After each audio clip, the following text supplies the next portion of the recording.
It's Tuesday. It's 9:01, which means we are closer to being on time than we have in a while. And that could in part be to do with the fact that Mike's not here, messing me up on most things. Instead, we got Brent. He's a great co-host and fills in when Mike is not here, and we have him on with Mike. So he's been a great addition to the show and since he's been added to our little group here. So thank you again for jumping in kind of slightly last minute. Mike is for some reason deciding to watch basketball and his team is down I think 0-3 in the Maverick Timberwolves series. So he'll probably be a sad Yeah. child after this show anyway. Yeah, absolutely. I was actually in. We just got back from Vegas when you messaged me. So I was like, oh yeah, I don't think we're doing anything Tuesday. Yeah, just avoiding, weather and screaming children and Yeah, all those yeah. A things. lot has happened since I've been on. Tornadoes and flooding and lots of stuff, but we've made it through. Another program added to the NCHC. Yeah. Times they are a changing, and we're just stones in the stream, trying to hold Yeah. on for dear life. Adding a new team, adding a new playoff format. Yeah. Eventually. Well, what was it? So we can talk about this because I don't think we talked about it at all. Anyway, so they're going back on the whole play-in game for this year. I don't think have they decided that they're not doing it even this year, or are they still trying it this year and then getting rid of it next You year? know, I haven't looked into it super much. I'm kind of been like, I'll figure it out in September mode. Just kind of like, oh, okay, cool, that's good news. All right, Yeah. cool. I'll figure it out later. But I don't know. And they haven't. um, And they haven't announced the 10-team format, which I part of me assumes, and this may be a stupid assumption, but assumes they're just gonna do all 10 teams make the playoffs. 1 and 2 get a bye for the first round. That way you still get it down to 8 teams or 4 teams or whatever it is. And then run from there. Would that yeah, be it'll either be that or top eight, and then the bottom two are out. Which can, I mean, either way, it's going to make those final couple weekends pretty big. But it'll be interesting to see what they do. I know I've seen quite a few people enjoy the top eight make it, and then the bottom two are eliminated. But I can see them going with the top two get a bye, and then are home, the rest of the way if they're able to win the series. But it'll be interesting. I don't envy the NCHC right now being in their position, having to figure this all out. Obviously, they're in after 10 years now, they've solidified themselves as one of, if not the strongest conferences in the NCHC, and they're looking to keep that going. I think Miami, coaching change, getting some big players in the portal this year, getting them back to being a team competing in the NCHC hopefully this year, and then adding St. Thomas in should I think it'll be a good move. The 10 teams certainly makes it interesting. So NCHC is in for quite a bit of fun times, as if it hasn't been fun the first 11 seasons. But yeah, should be fun. Yeah, I think there's a lot of people who are kind of surprised that it was St. Thomas that would be the 10th team. It also came Yeah, together very quickly. I think a lot of people are expecting more Minnesota State if anybody was going to jump from the CCHA, um, which kind of made sense the way that Minnesota State had been on that run there right at the beginning of the new CCHA. Uh, Kind of took a dip this last year, losing their coach to Wisconsin. Still a very good team in yeah, Mankato, a team that had been familiar with Duluth, Bemidji or not Bemidji, St. Cloud, North Dakota, Omaha to a lesser, maybe a slight lesser extent, just because you guys kind of bounced around conferences before the NCHC. Um, but really knew all of the teams that from the W that came over when the NCHC was formed. So there was some history between the teams there, but instead it'll be new team in Another new team. St. Thomas, but a team that has a coach that's familiar with the NCHC, provided that he is still here when St. Thomas hits the conference in 2025. Yeah. Yeah, Um, I wonder if that played into it at all, is having Rico there, as opposed to, like you said, a Minnesota State that for the longest time looked like they were the team that was going to get the even before Arizona State. It looked like they were the team that was going to be able to move over, and then Arizona State gets their stuff in order, gets a new arena, is competitive, gets invited, and then yeah, like you were saying, like St. Thomas, it came together really quick. I think I read in Brad Schlossman's article that it wasn't even like a talking point at the summer meetings like a month ago, and then someone brought it up and they voted on it and it was approved. So you can see how the NCHC is kind of moving, like I was saying, and you do wonder how it came out to be the St. Thomas and not Minnesota State, but we may never know. yeah, it makes travel interesting too. I mean, you've got really Western and Miami are kind of alone on their own uh, in the East. Arizona State adds to the West. Otherwise, it would have just been Colorado College and Denver out there by themselves still. But almost everybody else is kind of in the middle from Minnesota down to Nebraska. It's all one straight strip there in throw North Dakota in, but it's still very narrowly divided. Other than the five, half the conference is in the central time zone within what, maybe 6 hours of each other. I don't know how far it is up to North Dakota and Duluth. I think they're the most northern spots. Yeah, Grand Forks, I think, is about 8 hours from us, and that's the farthest. And even then, um, I mean, Denver is about that far, and then CC is about 9 hours. So I mean, driving at least. Yeah. So I mean, they're all within a lengthy drive, but even getting to now St. Thomas and St. Cloud is about 6.5 to 7 hours on a good day. Duluth is about 8.5 hours from here. So, but still, like like you're saying, they're all close enough, and then a nice little column to be like, oh yeah, they're close. Yeah, and really, if you're a Western fan, it's a haul anywhere other than Miami. Miami's 4.5 hours Yeah. from Kalamazoo.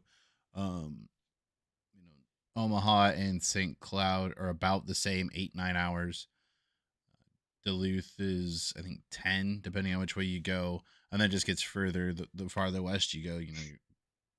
Colorado's 20, 22, 28, somewhere in there, depending on where you're going and how you're getting there and stuff. So some hauls for the teams out east and out west, but overall, I think the conference is in a good spot. It does seem to be pretty well balanced, even with these new teams. Maybe the exceptions of Miami's got to get it going and figure it out. Hopefully, this new coach can spark some life into them and get them back to where they were at the start of the conference. I mean, they were a very good team when the NCHC came around, and they have a Frozen Faceoff championship to their name in the second year of the conference. So they've been there and done it, and they've just kind of lost sight of that a little bit here. So hopefully they'll turn it up, and we'll have 10 strong teams in a conference and keep plugging away at and winning national titles. I mean, we've pretty much won every other year on average. It's Right. there's been more years where an NCHC team has won the national championship than hasn't in its inception. So, or since its inception. So they're doing something right, and hoping to get better every year. The other big news, and although it doesn't affect college hockey quite yet, there will be ripples that will be felt at some point, I am sure. But starting with Power 5 football conference teams Schools can directly pay their players, and it's an interesting topic to go down and play the what if game and see, how does this affect certain places and teams on both sides of, the schools themselves and the players. There's going to be a lot of different decisions made, I would assume, on both sides of that equation. I personally, I think we could see a loss of some teams. It could be more difficult for teams to maintain what they already have, and we really won't know until this is completely fleshed out with exactly what it's supposed to look like. Or even then, we may never really understand how it's supposed to work. We still barely understand NIL, and that's this adds to that. So, um, but yeah, what are your thoughts on the whole paying players in college type thing? At least just from the news that came out, what was your reaction if you had one? Um, I guess I didn't really have one. Like I said, it happened. I think the first day we were in Vegas, and I was watching Pat's show, and I was like, oh, that's interesting. And then like obviously as you just said, like it just adds. The more you think about it, it's like it just adds to some of the bigger schools now that it brings some fuel to the fire that's already like the competition in college football, especially. And like you said, it for the smaller schools that may need this more than the bigger schools, like they might not, they still might not be able to come up to the level of some of these schools that are already have boosters and their NIL that are willing to give just as much money as now the college has to give to players. So it'll be interesting, like you said, to see how the ripple comes through um, and flows through um, the rankings. But you know, it'll be interesting. I think I saw somewhere like I just lost my train of thought.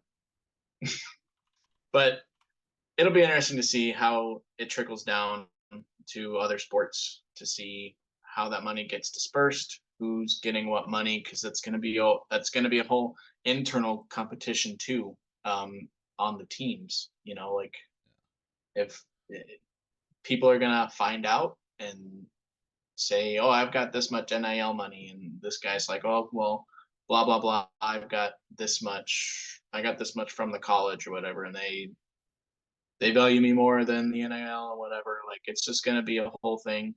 Um, and we'll see. Like I think what I was trying to think of before is people were saying like you gotta now that it's kind of making recruiting now um, more of a task. How does this differentiate Saturdays from Sundays now? Like you want to it's going to be interesting to see how they keep college football and not turn it into the NFL now Right. with money being dispersed. And now, like people were saying, like you almost need a GM for college teams, and you got some of these like older head coaches and stuff that have like Nick Saban hasn't officially said like yeah I left Alabama because I couldn't keep up with NIL or whatever. But some of these guys are going to be like I came here to coach football, not keep track of finances or whatever, and trying to get football players here and not people who just want to be paid. So it'll be interesting. I don't know. Yeah, I'm trying to find the first article I found that kind of laid out at least the early steps of what it's looking like. I think this one might be. Is this the one? No, go away! Stop it. Uh, I know I saw one that it's the group of five, or the Power Five conferences are divvying up the the NCAA like TV deals, and it's supposed to provide 20 mil. I think it's $20 million to each of those Power Five universities. and they divvy it up pretty much how they see fit. And so the biggest thing is you're not going to get. I mean, much like most sports, you're not going to get even pay across the field. But if you're trying to divvy that 20 million up amongst every sport at the university, how far is that going to get you? There's going to be some programs that are left out of the pay. We could see a reduction in. I assume there's going to be a reduction in, or at least a change of scholarships. If you're a paid player, can you be paid and be on scholarship at the same time? Right. Uh, will there be a reduction of, at least in football, the roster size? Because I mean, some teams carry like 108 players. Not all Right. of them are first string guys by any means or anything like that, but that might be something that happens. How do universities start looking at players? At much like, is there going to be kind of like a tiered salary cap type situation where you can only spend, and that might be something the university itself puts in place. Like, hey, we understand that the football team brings in this much, but you guys can only spend this much on the team. Now you have to go out and try and recruit even more carefully than you did in the past, because now you have to worry about how much that player is costing. Mhm. Um, a school like Colorado College, they're a very small university. Uh, in terms of hockey, could we see some schools, like I said, fold and not be able to field a team, whether it's because they can't pay or they don't want to pay, or it's not feasible for them to try and keep up with some aspects. Um, Also, will the players have to sign contracts? And if so, what does that look like? Because, with the transfer portal, it's not like your contract's going to Yeah. transfer to a different school. Is it going to all be kind of similar to what the ECHL does, where you're only on a 1 year deal? You got that year, and if we want to bring you back the next year, we'll sign you to another 1 year deal, and we'll go year by year. That could be something we see in like, this could be something that locks players in to the college experience a little more than just the NFL saying, "Hey, you have to play 3 years." Do you Right. could we see schools sign a guy to a 4 year contract basically at $100,000, basically the cost of their scholarship, right? Right. Plus a little extra so that they're making money as opposed to putting it right back into school. But you sign into a 4 year deal. Now they're stuck at the university for 4 years unless the school decides to let them out of it. Right. Like, is it going to limit the transfer portal too? Like you're saying, like if if they are gonna like sign a contract and be like, oh yeah, I'll be here for 2 years. Well, then that's one less player you kind of like on both sides. Like that player is then locked in for 2 years unless there's a clause that says, hey, I can leave. Or is it like no clause and like you can't enter the transfer portal? You have to stay here for X amount of years. Like, is it some backwards way of trying to, in the NCAA's eyes, trying to limit the use of the transfer portal in the long term, maybe, or even in the short term? Yeah, and these are all questions that I think to some point will have to be hashed out, and who's going to hash them out? Will it just be kind of a see what happens and adjust as it happens, or are there people looking at this and saying, okay, what is every possible outcome, even though we're not going to get them all in one go, we'll still have to adjust a little bit on the fly, but what are the big ones that we can deal with in the short term? Because I mean, really, at this point, it almost makes college football even more so of just a minor league, as far as football goes, a minor league to the pro game. There, Right. and hockey, the hockey is still weird. Essentially, I mean, with NIL deals, you could kind of get away with saying that the pro teams that drafted these players, if they could have found a way, could have been playing or paying their draft picks while they were playing college hockey under the Yeah. NIL deal. You know, um, maybe, and so like, is that, and how do pro sports adjust to this? Like I said, college hockey, the players are drafted beforehand, and maybe that's something the NFL changes, so you can't go straight to the NFL from high school, but maybe you're drafted out of high school. You go and Right. play. You sign a 4-year deal out of college through, but the pro team has rights to you or whatever. So you're stuck at that school for 4 years unless something changes, or it's a lot of pieces to a puzzle that I don't think anybody was really thinking about. But now that it's here, the box is shaken out. We got to figure out how to put the puzzle together, but you can only see like parts of the box at a time. Yeah, there's only like 10,000 pieces that you have to put together. Yeah. It's gonna take a year.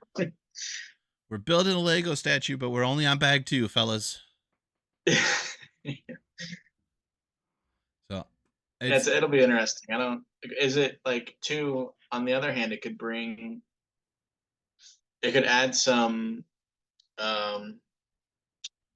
some internal fighting or whatever with like boosters and NIL collectives and this money. It could be a good thing bringing the university and these boosters and NIL together and being like, okay, well, with your help, we've got this much plus the amount from the NCAA. So like, this is what we have to work with. Or it could be like, well, we're willing to give so much more than this 20 million. Like, we don't like it's great and everything, but like, like, is it going to be a fighting even in between those two entities? I'll say. Yeah, no, I mean that's it's definitely something that could happen because really, as far as I understand it, and I could be completely off, and I look for the opportunity to learn more about it. But my understanding of NIL is and especially now that college players could be paid, is you look at, let's take the NHL for example. Screw it, we'll just take the NHL because it's still hockey. Every player is on a contract, right? So they make X amount of dollars from that contract. Then you look at a guy like, back in the day, it was Sergei Fedorov. He then had a deal and was sponsored by Nike. He got Nike skates. He did Nike commercials. There was additional income paid directly from Nike to him that was separate from his NHL contract. Or, the LeBron James, he makes X amount of dollars from the NHL or the NBA, but it's not the NBA that made him a billionaire. It's Nike, it's Right. Beats, it's all the other stuff that he does outside of the NBA that adds to that income. And my understanding is that's what NIL was supposed to be, that additional stuff you do off of the field outside of school that would have given a guy like, uh, the name that keeps coming to mind is Destroying. I don't know if you know the YouTuber Destroying, Oh yeah. the Yeah. kicker who was originally at, I think he was at UCF at Florida, and he had a small YouTube channel while he was playing football at Florida. Was playing well.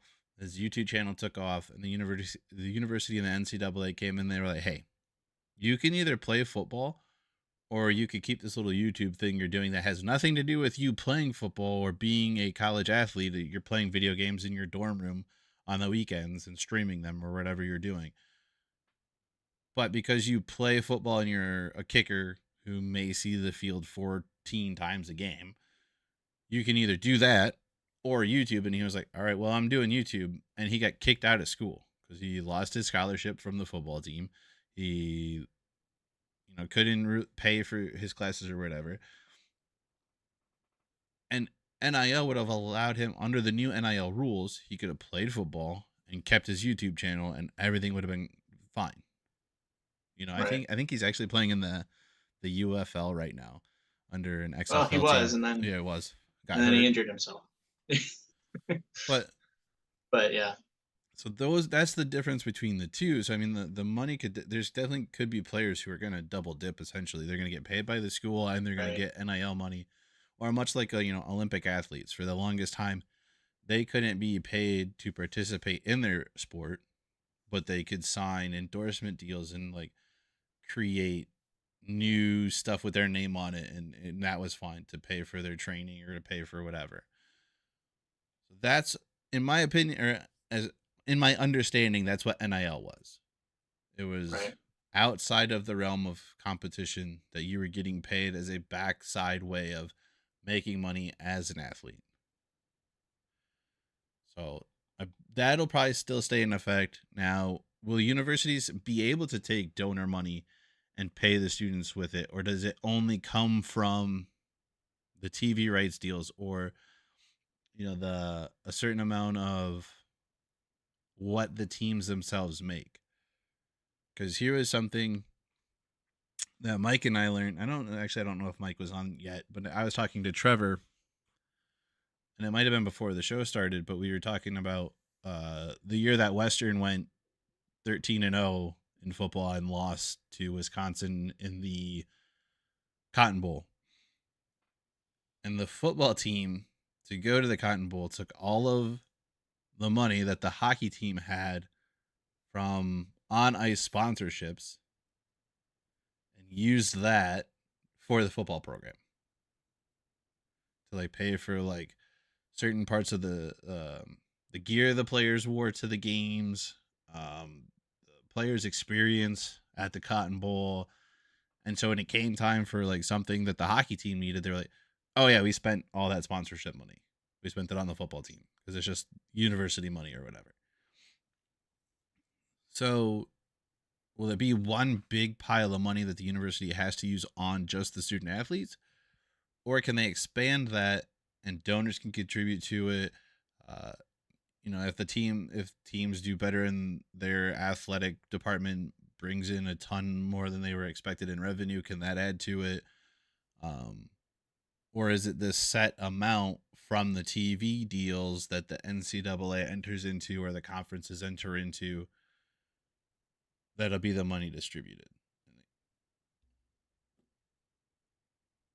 But Yeah, it'll be interesting. we're not reporters, so we just get to sit here and make stuff up. Yeah, we just get to ask the questions with no answer. Yeah. And I wouldn't even know who to really even start asking these questions to. Is it, and like you said, there's probably going to be new positions created at every university that has to deal with this. Yeah. We know we Now had would be a good time to get into like accounting or financials. sports management is about to see a Yeah. big tick in popularity as a major here. But we had, I think, early in the first season of the show, we had a Western athletic director, Dan Bartholomew, on. We were talking to him, and it was, as an athletic director, he's a manager of managers. He does all this backside stuff, but essentially, he hires the coaches and lets them kind of have free reign over their programs, but he still, says whether or not they're producing the way he wants it to, and he meets with other athletic directors to build relationships and help put the schedules together. He participates as part of the NCHC board of directors, I believe. Each athletic director sits on there and is the chairman or the chairperson for like 2 years or something, and it rotates amongst the ADs.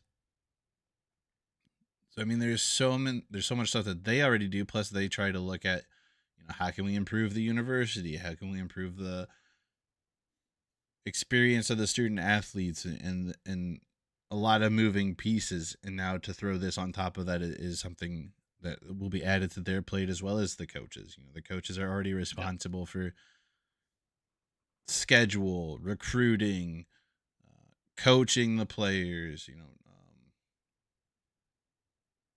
And you probably do a bit of, what's the word,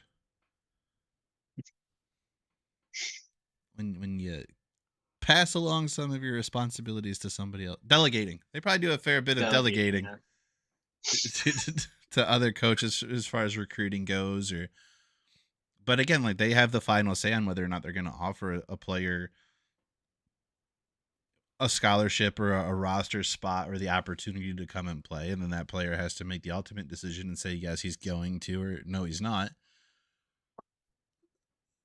And we're still in the infancy of the transfer portal. Who knows what that's going to look like after this year, with just the fact that no more fifth year players are going. If you're a senior, you're done after this year. Mhm. So there'll be no more huge senior classes, no more, unless you have like a health exemption, you redshirted a year, um, some other exemption. Like there's just not going to be as big of a player pool next year, and so that could greatly reduce the number of guys in the transfer portal. Um, there's talks that these CHL players could potentially be eligible for NCAA spots, and since teams could be paying their players, you can't say that because they got paid or whatever. I don't know how the CHL works, but they would still be eligible to come and play at American universities now. Like, all these things are just happening all at once, and it's so confusing.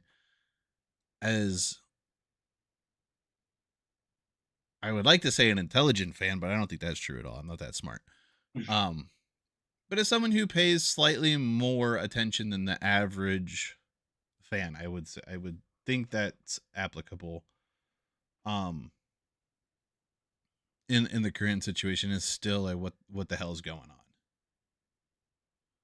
Yeah, it'll be interesting too um, with the transfer portal and all these the potential new players coming in. Like if we get any more additions to Division One hockey, like the transfer portal helped move some of these players from teams to these newer schools. Like Augustana definitely um, got a big help from the portal. Um, and I think again I'm in summer mode, but I'm pretty sure there's other programs that are either in talks of or are planned to come into Division One. So the player pool could be. It'll be interesting to see how those teams, how those programs get new players.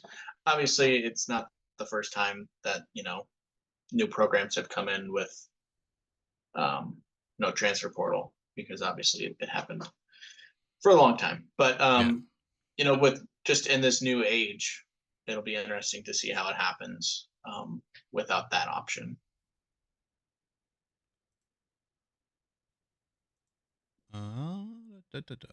Any news on anything else we want to go over? We're still got a little bit of time. I think there's been the ECHL, I believe, is down to its final two teams. I know Kansas City's in it because there's three old Mavericks or old Bulls, as we call them, on that team. They just clinched. I think is I think it's I think they Kansas are down City to two. and Isn't it Florida? Florida. Yeah, I believe so. Because there's an old player from Omaha on that team too. Wait, did they just play today? I can't remember if they had clinched or not. I saw that they had a back-to-back shutouts by Cam Johnson. Yeah. I can't remember if that clinched it though. Well, there's showing a result from today. I don't know that they actually played today.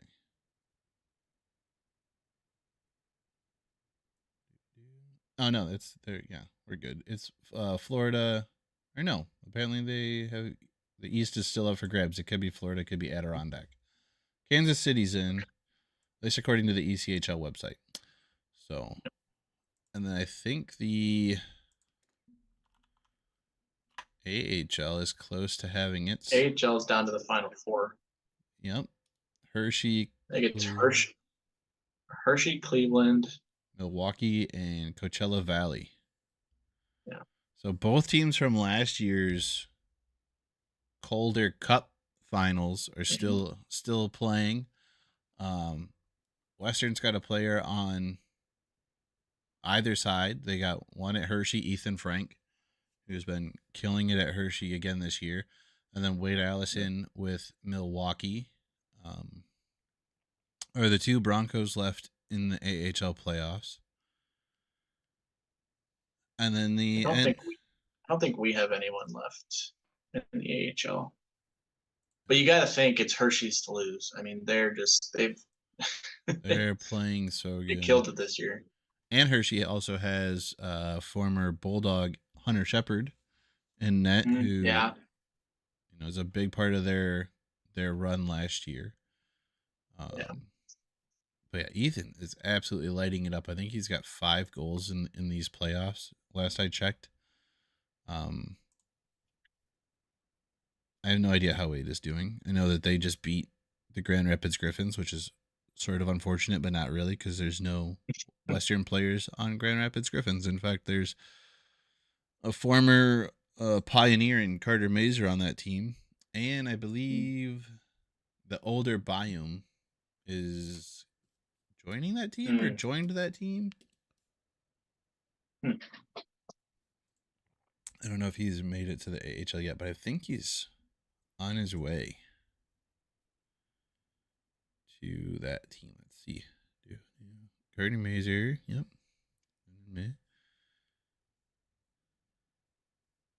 Well, he did not play in the last playoff game. Let's put it that way.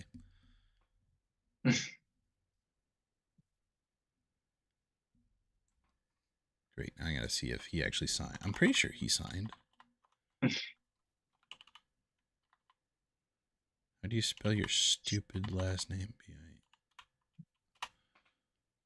There's another U. Of course there is. Why wouldn't there be? Booyah. Who was the announcer that said it weird like that? Was it Duluth? Maybe. I feel like Duluth always does something that's ridiculous.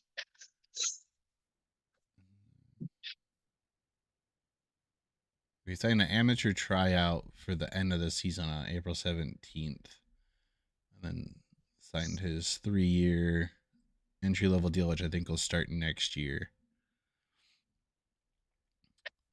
So he may have played a regular season game with Grand Rapids.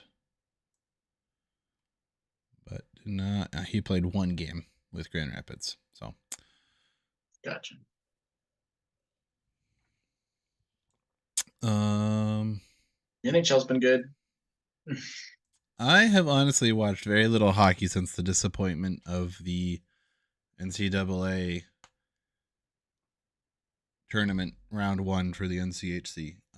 I did watch the rest of Denver's run and did see them win their 10th title, but I've taken more time off from watching hockey this offseason than past off seasons. Actually, it looks like Florida just wrapped up and took the East, so it will be Florida versus Kansas City. You should go back and watch that episode with Trevor. He did not have anything nice to say about Kansas City, and it was hilarious.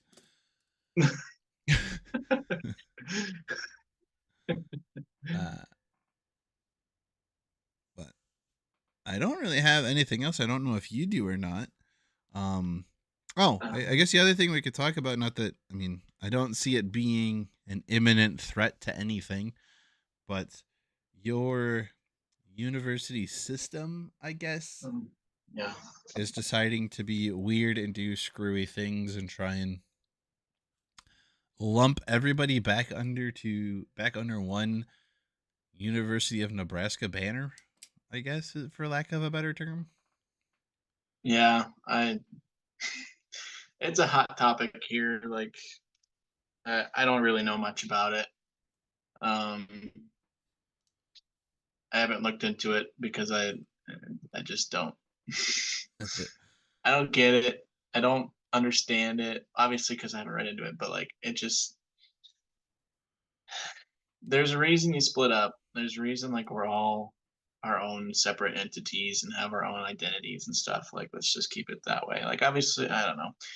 I'm sure I'll look into it. It'll come up more, and I'm sure there'll be a time and place where my voice will be heard or whatever about it, but that time is not now. I haven't heard much about it ever since they brought it up, like ever since the rumors started either. So I'm sure it's being talked about in the proper places, but nothing really has come out. I mean, the Big Ten money could be nice, but Well, yeah, you know, but I think it would be weird to lose the identity that the individual universities have built.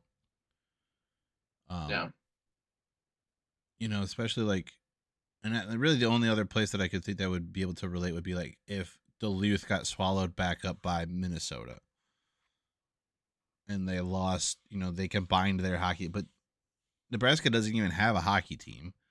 So it's not like you're right. combining. It's I mean, if they do, well, they would be club of some level. yeah, they've got a pretty decent club team, and they're moving up a division in that this upcoming season, if my memory serves me correctly.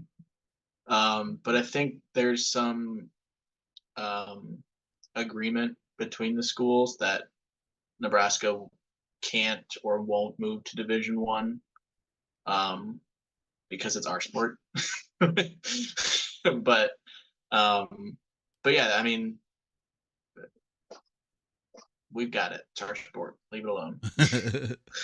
Yeah, they can't move That's how we into make our money. they can't move to Division One until they reabsorb your school, and then Right? by Yeah. Then circumstance take your hockey team and put you in the Big Ten. yeah.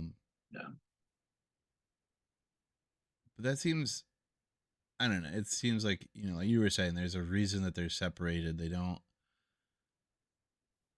and the athletic programs are separated. That would be such a cluster, knowing everything we pretend to know about where future or where college athletics are going. It's everything's up in the air, which might be a terrible pun to tell somebody in Nebraska, but God, just terrible jokes the last couple weeks that I do not feel good about after having said them. That was a good one though. That was the last one. It was a good one too. Doesn't make me feel better for having said it, but it's out there now. Whatever. Yeah. On that note, like going back to the St. Thomas thing too, like that, it made more sense because St. Thomas is in the Summit League with us. So like everyone's saying, like if the conferences do get realigned and the NCHC goes away or whatever, like at least they're trying to get all of the Summit League teams that play in basketball and all these other sports together in the same conference. So there's no like major fuss when it comes that time, should it come. But I know that's another reason that people have said that's why they chose St. Thomas or chose St. Thomas over Minnesota State or whatever. I guess that could be something in that there's other relationships there between the universities. Yeah. In order for Summit to really put forth an effort into making a hockey or a hockey conference, they still need 1, 2, 3, 4, 5 other teams to reach the Division One level. Right. So it's not impossible, but the likelihood seems to be kind of far off in the distance, and who knows what these current changes and how far this pay of players will trickle down, and what that could have, because I mean the Summit League is made up of a lot of smaller schools, many of which are only one program in Division One, if any, and that might be soccer or hockey or basketball, or maybe they're FBS in football as opposed to, wait, no, FBC. I don't understand football. They're not playing for the national champion. FCS. Yeah, FCS. Yeah, that's what it is. It it took me a while to understand the difference too. I was like, isn't it the same? Or which one's higher or whatever. Like, To be fair, only teams in the FCS give any amount of cares of the FCS. Okay, let's make that yeah, clear. Of course, you could say that only teams in college hockey care about hockey, and by default, that's true because why would you yeah, care if you're not there? But right. But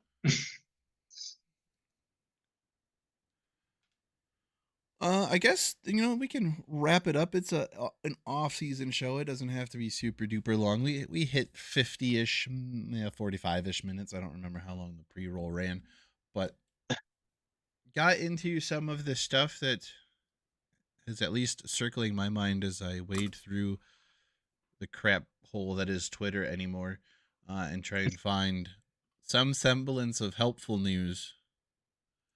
Um, we can run through. You know what? Let's run through the portal real quick. I don't know that there's been a whole lot of news now that players can no longer enter, provided that there's not some weird coaching change. I believe that is the only exception right now that would still allow a player to enter the portal. I think there's one other big one, but I can't remember. I think it's like something with the program or something. Maybe if the program collapses. Yeah, but yeah, Colorado's still at 4 players coming in. I don't know how many of them have been officially announced. A lot in the outgoing column, which most of those were not a surprise since they were going to be 5th-year seniors and they just don't have the programs there to account for it. Denver has 2 outgoing, 2 incoming. Lots of mix up for Miami. They got quite a handful of guys coming in, 6 new players. Actually, no. Only 4 new players. 2 players entered the portal and have chosen to return to Miami, that being Dylan Moulton and Hampus Reidquist. 2 senior defensemen. So that's actually really good for Miami to have some. All right. Is that really good for We're going to pretend, at least in the locker room sense, that is really good for Miami to have some senior or experienced defensemen coming back, even though that was a defense that struggled mightily all year. yeah, So hopefully they will improve or be some sort of guiding force to improvement. Listen, I want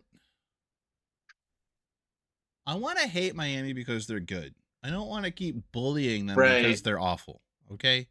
Yeah, I want to dislike them because they're a tough matchup and not just because they're our rival who have beaten us once in like 12 games. Is that Duluth only signs 1 player out of the portal so far, that being Joe Molinar from St. Cloud, while 4 players have entered. Zach Stejskal actually pulled himself out of the portal and instead is going to play, I believe, pro hockey somewhere in Europe. Oh, yeah, in Finland.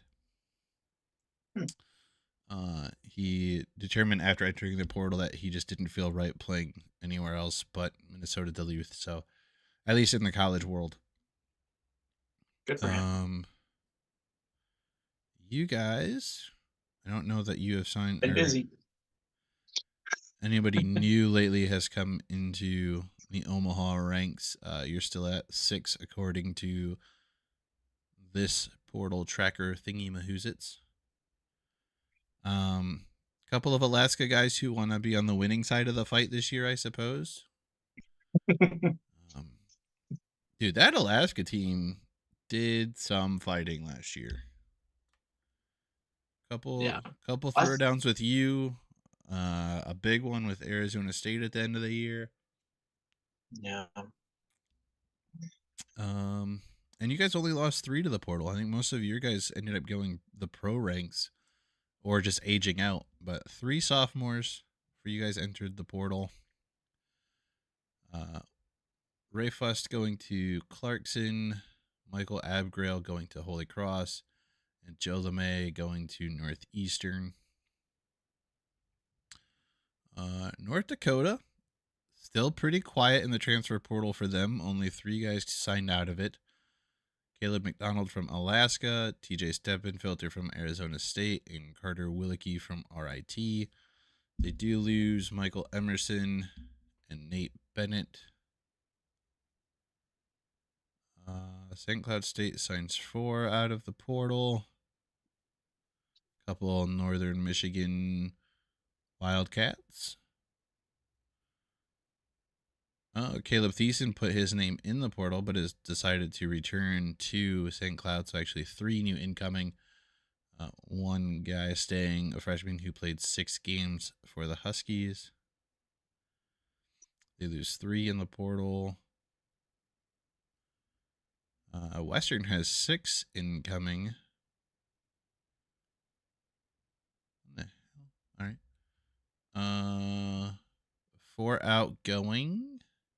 Hugh Larkin still on the board for somebody to pick up for a 5th year.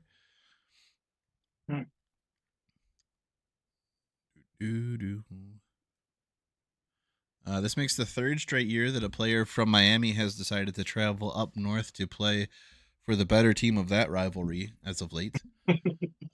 Robbie Drasner makes the move up north following the steps of Joe Cassetti and Kirk Larson, who have traded in the red and white for the brown and gold. Let's see who they have. Arizona State and the Independence. So I got to scroll over here. Arizona State. They have 6 players coming in. And 1, 2, 3, 4, 5, 6, 7, 8 going out, including the Niedermeyer brothers. So, lots and lots of change. That's why they say you only got one real shot at winning a championship with this team, because you never know what the team's going to look like that second year. And don't call it going back to back, or don't call it a repeat. It's just going back to back, because very few teams do so with the exact same rosters. But yeah, that's where we're gonna leave it. I think Mike and I sort of looked at it, but I believe August is when we will, maybe July. Either late July or early August is when we'll look at going team by team and hopefully have all of the schedules ready and the rosters ready. And we'll be able to really look at where the teams are going and what they're doing. I doubt it. I think we have maybe like 2 or 3 more series yet to be announced. Yeah. And Western has not announced their non-conference schedule at all. They haven't even announced the games that we know we're playing, like the GLI. Yeah, thankfully, most of ours, like, we've got 2 tournaments this year. So those have already been announced. So we already know those. Minnesota State has been announced. I think those are the only 3 series or non-conference games that have been announced so far, unless I'm forgetting one, which I probably am. But yeah, otherwise NCHC games have already been announced for everyone. So it'll be interesting to see. I know, well, I've heard that we're getting a home series with Augustana sometime this year. And the rest I'm not sure of. So it'll be interesting, which means we only have like one or 2 series that are going to be quote unquote surprises. It'll be interesting. Fun. Yeah, we'll get the news eventually at some point, I assume. I think that'll do it. We've gotten her closer to an hour of full time. Like I said, there's probably 3-4 minutes of intro at the beginning of this because we were actually early. Um, so once again, a big thank you to Brent for stepping up and filling in for, and probably surpassing the footprint that Michael leaves here on a weekly basis. Um, yeah, I'm just gonna rag on him for not being here. It's his fault. He should have showed up. Um, I just checked. The Wolves are tied at halftime, so he's ooh, at least been, look at and that. it's probably been an entertaining step away from the podcast. But Look at yeah, I don't that. think I don't know if they're gonna pull it out. Hot darn for them. Um,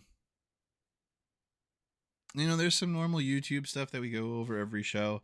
There's a like, subscribe, share buttons. Those are down there. There's a comment section down there that's unsurprisingly empty most shows. He's been Brent. His Twitter handle has been below his picture the whole time. That's at OMAVs Hockey Fan. I'm Wes at Pin and Bronco on Twitter. You can also get a hold of the show. That one, it's weird because you only have so many letters. It'll scroll down. It's down there. It'll scroll. Here it comes. In fact, here it's coming right now. It's almost there. The whole screen is on. The whole thing is on your screen right now. So you can use those. There's also a Gmail account, which is at, no, it's not at, it's goalhorns and fight songs at gmail.com. All the words with all the letters squished together into one big long thing. You can hit that up. Till the next one. Pucks on net. Good things happen like goalhorns and fight songs. We're out of here. Bye.